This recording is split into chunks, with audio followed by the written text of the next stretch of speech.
All the cousins of apathy come in here: cynicism, apathy, and pessimism. Pessimism can almost be a defensive maneuver, I think, sometimes, Nathan. Oh, nothing's going to surprise me. Nothing's going to shock me. Oh no, I've already been expecting the worst. So that's where hope. Part of why we do admire hope is because in those kinds of circumstances, it does take real effort, and it does take real courage to have true hope, and it takes faith as well. Hello and welcome to Thinking Out Loud. I'm your co-host, Cameron McAllister. And I'm your co-host, Nathan Rittenhouse. It's about time we revisited the question of what precisely we mean by hope. We do use that word. A lot. I mean, we do talk about current events and Christian hope. And the Christian preceding the word hope is really important. So, and also we happen to be in the Advent season, which is predicated on hope, among other things. But this is also a time of year where a lot of people feel the opposite of that. So we're going to be aware of that as well. And it's also a time, Nathan, where I think hope is in short supply in general. Part of the motivation for us all the way back when we started thinking about this podcast, when it was actually suggested to us by a friend, was to provide a space where we think Christianly about the world in a way that doesn't leave people feeling so desolate. Because there's a lot of really good cultural analysis from Christians in the podcast world and in the media in general, but a lot of it is, it's quite pessimistic, or at least it comes across that way. We get a picture of culture that's very bleak. So it seemed to us that what we didn't want to do was offer a really pessimistic view that was sort of, also a kind of a spiritualist, elitist vision where it said, the culture is in sharp decline, but we're sort of neatly excluded from that decline. So in other words, we're not really numbered in it. We're not part of it. But we also didn't want to fall prey to a naive mindset of hopeless optimism, where we looked at the world around us through rose-colored glasses and we pretended, really, if you get the right perspective, it's really not that bad. And the better angels of our nature are, after all, prevailing. This kind of Pollyanna-ish vision. We didn't want to do that either, because it seems, Nathan, that often it still seems to me to be the case that the assumption is that if you are hopeful, you're naive. Yeah. If you're pessimistic, you're a realist. And we rejected that kind of instinctively. So we wanted to offer a place where we think Christianly about the world in a way that doesn't paper over what's going on, can acknowledge, hey, the cultural scene today, the world scene, is grim, and yet we have all the reason in the world to be filled with great expectations. That's a great title. Great expectations. Good for us to talk about this again. Yeah. So let's balance that out, because just a couple of interesting things on the way that the word hope is used in Scripture. The word hope doesn't actually show up in the Gospels much at all. Just a few passing references here and there. And that doesn't mean that it's not important. I mean, Jesus never taught about grace, doesn't talk about grace either, So there'd be a sense in which you would say, well, that's because, and the reason for that is very easy. It's sort of like why there are no parables in the book of John, because Jesus himself is the parable. Like, you have to figure out what's going on with Jesus, and then you understand everything else. So Jesus embodies graciousness and is the foundation for our hope. And so the Gospels, in telling the story about who Jesus is and what he taught, his birth, his life, his death, his resurrection, ascension, and so forth, is the foundation for Christian hope. But you don't get a neat parsing of what that hope actually means in the Gospels themselves. As you get into the rest of the New Testament, Paul speaks a good deal more about hope and kind of fleshes out some ideas there. But I can say almost entirely that anytime that the New Testament speaks, post-Gospels speaks about hope, it's always in reference to what God has done in the world through Jesus Christ. So that in of itself is what makes it Christian hope, is that we're talking about a hope that is inextricably linked to the person of Jesus Christ. So that was why I think, Advent is a perfect time to be celebrating hope, particularly as we're thinking about the birth of Jesus and the hopefulness that comes into the world through that. But the hopefulness is not, I think you use the phrase Pollyanna-ish there at all. It's specifically because of darkness and brokenness and the weight of the world that we feel upon our shoulders that hope becomes a beautiful thing. So the biblical vision of hope is brutal, if I can put it that way, that it recognizes brokenness. In fact, I would say that scripture has a more robust vision of the brokenness, the reality of the brokenness and the sinfulness of humanity than most other documents out there. It's very, you can't, it's kind of like when we were talking about It's a Wonderful Life, and you said, well, people say it's kind of sentimental until you start looking at it. Here you have a kid almost like dying, falling through the ice, somebody getting slapped around, somebody being drunk, somebody who's suicidal. When you look at the details of it, you're like, oh, goodness, that is dark. The same thing is true for the Bible. People say, oh, it's nice. It's where people go to find comfort. Well, I don't know. It's brutal. It's not sentimental. It has the deepest, darkest, and some of the most wretched characters, even if you want to look at his literature embedded in it. But it's in the context of that brutal, realist vision of the heart of humanity and of culture. It almost by default assumes that the governments are corrupt. It almost by default assumes that injustice happens everywhere. It almost by default assumes that pain and suffering is a normal part of the human experience. It accepts by default that people are going to do terrible things to each other. So when you get into that level of what scripture is actually saying, and then it has something about hope and a proper fear baked into it, now we're suddenly dealing with something that seems to be speaking to our age, and has all the ages before us too, in not a cute holiday cheer kind of way, but in a deep and the soul felt its worth sort of way. Yeah, and I think it's important to explore a little bit of what we mean by hope. Yeah, and so there's a biblical sense of hope that is quite rich. And sometimes, Nathan, it takes a person outside the church to help clarify things for us. And in this case, I think often of the book by Terry Eagleton, himself not a Christian, but deeply appreciates the moral vision of Christianity. But he wrote a book with a title I have always envied. I just wish I had thought of this, but he called it Hope Without Optimism. And it's a book really about the biblical vision of hope. And he looks at it in apocalyptic terms. And he says, the Christian vision of hope is not a notion that, everything is going to work out here on earth. It's all going to go well, and eventually we'll solve all of our problems. No, this is a picture of an invasion from above and a kind of, grace, rescuing at the hands of the living God, a grand apocalyptic, the present world order must come to an end and will come to an end at the hands of the living God. And then we have ushered in a new kingdom, a new heavens and a new earth. So that's worlds apart from thinking, well, no, things aren't really so bad. You just need to look at it from a different angle and everything's going to work out just fine. That would be optimism. The biblical picture of hope doesn't turn a blind eye to the fact that the world is fallen and that this world is this present world order is passing away. And that's recognized all throughout the New Testament too. So the word hope is not specifically mentioned by Jesus, but you have instances of this kind of expectation that, well, won't it just all work out?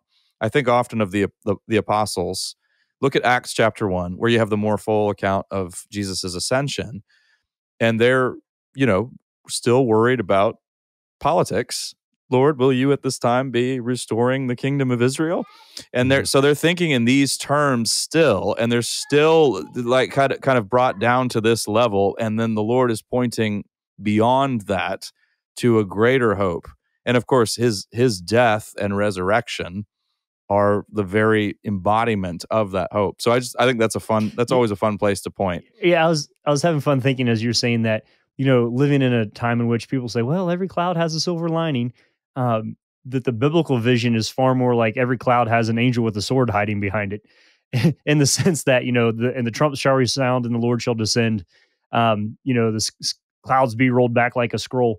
kind of, imagery in our hymns that the world is broken and needs to be fixed, and that there is actually hope is definitely linked to power in the New Testament, that there is someone strong enough and worthy enough and good enough to be able to sort out the brokenness of humanity. So that's not an incidental thing. But the difference of Christian hope is it's not looking for the silver lining in the cloud, thinking that the hopefulness comes from within our own ecosystem or something that we craft or develop on our own. And I think that is one of the fundamental differences, is that we see our hope is sourced externally and imported, not something that we develop. Well, and I think that, and therein lies the source of despair for so many of us. It's understandable when it's those outside the church who have, basically made an idol out of human ambition and ingenuity. But of course, it affects all of us, and it creeps into the church as well. But the notion that we're going to solve our problems and we're going to fix this, and every now and then you arrive at a juncture in history where you no longer have the luxury of that particular idol. And that's not a very fun place to be in. I will readily admit that I feel more at ease during times of economic stability, where there's a lot of comfort, where there's job security, where you don't have world conflicts ramping up and things escalating in the Middle East. That's not the time we live in. We live in a time where, I think, Nathan, so everybody was talking about hope in 2020. There was a lot of discussion of hope, and a lot of those discussions were pretty superficial in nature. I think we have to be honest, because I remember driving by a marquee, and written on that very bravely was, "Hope is not canceled." But everything else, of course, at this particular live venue was canceled, including the careers of most of the people who worked there at the time. And I thought, well, okay, hope in a larger, if by hope you mean a larger sense that all shall be well and all manner of things shall be well, yes. If you mean that the present world order that we have, with the jobs as we've known them, the way the world works right now is secure, well then no. And that wouldn't be me sounding hopeless. That's just being realistic. Yeah, well, so let's dial it back. Let's go back a few more years. Obama ran a successful presidential campaign on the theme of hope. That's right. Yeah, it shows up everywhere, from movies to, it is the predominant longing of the human heart, I think, is to have a legitimate reason for a justified hope. You might not think of it in those terms, but it is a deeply, just as I've often said, we're meaning-seeking creatures. Part of that's totally linked to our desire for hope, but we do it. Well, maybe this next relationship is going to be the thing that brings me satisfaction in life. Maybe this investment is going to be the thing that brings me satisfaction in life. Maybe this car, maybe this, And so the despair comes from the repetition of living through a system that continues to promise things that we put our hope in that ultimately let us down. Some of those much faster than others. So I see this as a fundamental pursuit of what it means to be human, is to find out, where can I hope and not be disappointed? Hope, yeah, you're right. It's one of those basic needs of the soul. It's food. It's nourishment. You don't have it, a person, ultimately, if you have no hope whatsoever, a person dies. That's just true. Mm-hmm. You lose motivation to even pursue your life itself. So, and in extreme circumstances, this can often be demonstrated. Viktor Frankl famously demonstrated that this is intimately connected to the notion of meaning. But yeah, in Man's Search for Meaning, he makes the case that in the death camps, for instance, the ones who stood a chance of surviving were those who had a sense of meaning and a sense of hope. It could even be as slender as, the person who I loved, my loved one who died, I know they're watching over me, and I don't want to disappoint them. He would point out even that was enough to carry somebody through. But if they had no hope whatsoever, if they had gone to a place of despair, then they weren't long for this world. And that's true that's a general principle that actually is true. And the problem is, though, another issue that we can point to here, a loved one, living only for some loved one who may be looking over your shoulder is that's a slender thread of hope. A lot of us settle for a very low ceiling of hope. I mean, for some people, hope may be nothing more than that glass of wine at the end of the day. The problem is when you run into a place where it's a law of diminishing returns. If you've put your hope into some of the items that Nathan just mentioned, your investments, your possessions, relationships, your children. I mean, it's worth pointing out that these are all good things, but if they become sources of ultimate concern for you, they will let you down. They can't possibly deliver on their goods. If that's happened to you and you've just been repeatedly disappointed and crushed, then one of the defense mechanisms that a lot of ordinary people run to is just to take hope in just tiny, small little comforts and settle for a very meager existence that's very sad and lonely and often very empty. So, and I think that's another reason why people have a shrunken view of hope, where they think of it as maybe it's something that's admirable and inspirational, but it's certainly not a very robust thing. And when times are difficult, you don't want hope. You want ingenuity and realism. And yeah. Well, so and it can't possibly be that this would be true in every circumstance, but I think one of the things that people see in the lives of other people or complain about or worry about in their friends or grandkids or whatever is what they would consider to be apathy.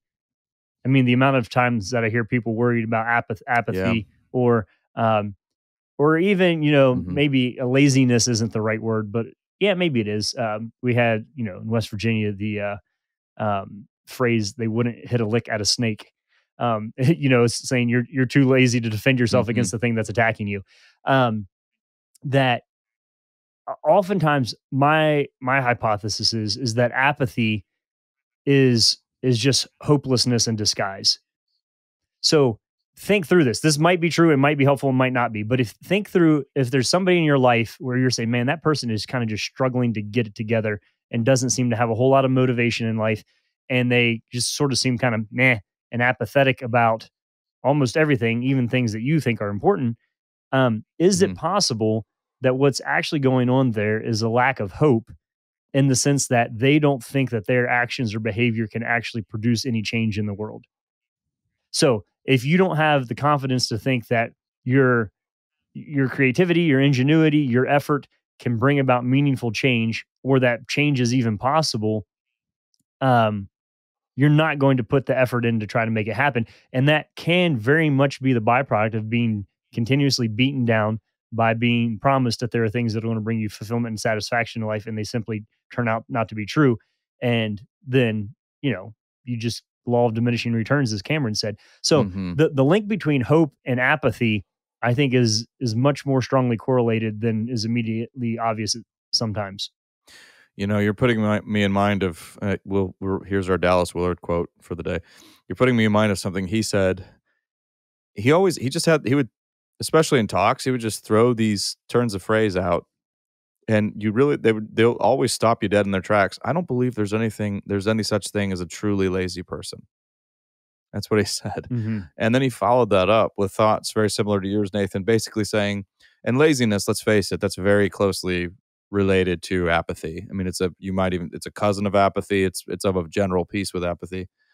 His point was, what you have if you see somebody who's appears, is apparently lazy, is somebody who has succumbed to a form of despair. They've given up hope in putting in the effort, and they don't see any sense in doing so. And that is a very real problem, and has been for a long time. You'll remember, Nathan, that indifference and apathy, that was the primary concern of Blaise Pascal, writing in the 1700s, which is why he's, I think, the premier modern apologist. And a good deal of what he was trying to do in the Pensées, including the famous wager argument, was not create some knockdown argument for the existence of God alone. Part of what he's trying to do there is also restore a sense of the urgency of the question at hand, to help a person come back to their senses, get away from their distractions, and say, wait a second. What if this is a matter of life and death? What if this is a matter of life and life after death, possibly? How can I shake somebody out of their stupor And in his case, with the wager, he's doing so he's using kind of gambling terms, which again is his way of subverting one of the key distractions of his own age. But we do find this so often now, especially at a time like this, where we've seen the failure and the breakdown of so many human systems. We've seen the failure and breakdown of systems, on a technical level. It turns out we don't have perfect control of everything. We've seen supply chains disrupted. We've seen corruption in politics. And now we're seeing war. I mean, I was just hearing from missionaries yesterday at church who are now in Romania, but had spent some time, most of their, I believe, 20 plus years in Ukraine. And they just said he pulled up the air raid siren on his phone and played it in the speaker and just said they've heard 36,000 hours of this now. And now he said children are quite frightened of that sound, but adults don't do anything. They don't go to bunkers. They just think, well, if we get hit, we get hit. But they're so numb to it at this point. And I think on a national scale, thank the Lord, here in the United States, we're not at war right now. We're not experiencing the hell that is happening in Ukraine right now. But there is a sense of weariness of being in crisis mode all the time. And I think what sets in from that often is a kind of numbness and a kind of, okay, that's all the cousins of apathy come in here: cynicism, apathy and pessimism, pessimism can almost be a defensive maneuver, I think, sometimes, Nathan. Oh, nothing's going to surprise me. Nothing's going to shock me. Oh, no, I've already been expecting the worst. So that's where hope, part of why we do admire hope is because in those kinds of circumstances, it does take real effort, and it does take real courage to have true hope, and it takes faith as well. Yeah, I'm working through here something that it would also be a misconstrual of Christian hope to think that our hope is only eternal, or that it only has eternal benefits to it. And what I'm playing with here is that I think and is not connected to this world. Yeah. Right. Yeah. And so we make it sound too ethereal sometimes, I think. But the experience of living with a certainty about the biggest questions in life of what it means to be human produce a very tangible peace that I think leads to some of the most productive people that I know. And so it's exactly in the middle of the chaos. So you get this, we quote it all the time, Jesus saying, "My peace I give you, not as the world gives." That isn't hyperbole. It's not an analogy. Like it's not a metaphor. It's an actual byproduct of having certainty. So think back, Hebrews 11, faith is being sure of what we hope for and certain of what we do not see. That faith is a degree of hope is kind of an interesting way of thinking about it. That when we talk about having faith, it's a level of confidence or certainty, a commitment, a loyalty, a fidelity to something, a deep knowledge and knowing and understanding of something that then radically transforms our lives now. So the good news of the gospel, there's sort of this odd thing that we're celebrating at Christmas here, where you take brokenness and chaos and darkness in the world, and then God surprisingly intervenes in it. And that doesn't necessarily make everything better for anybody for quite a long time.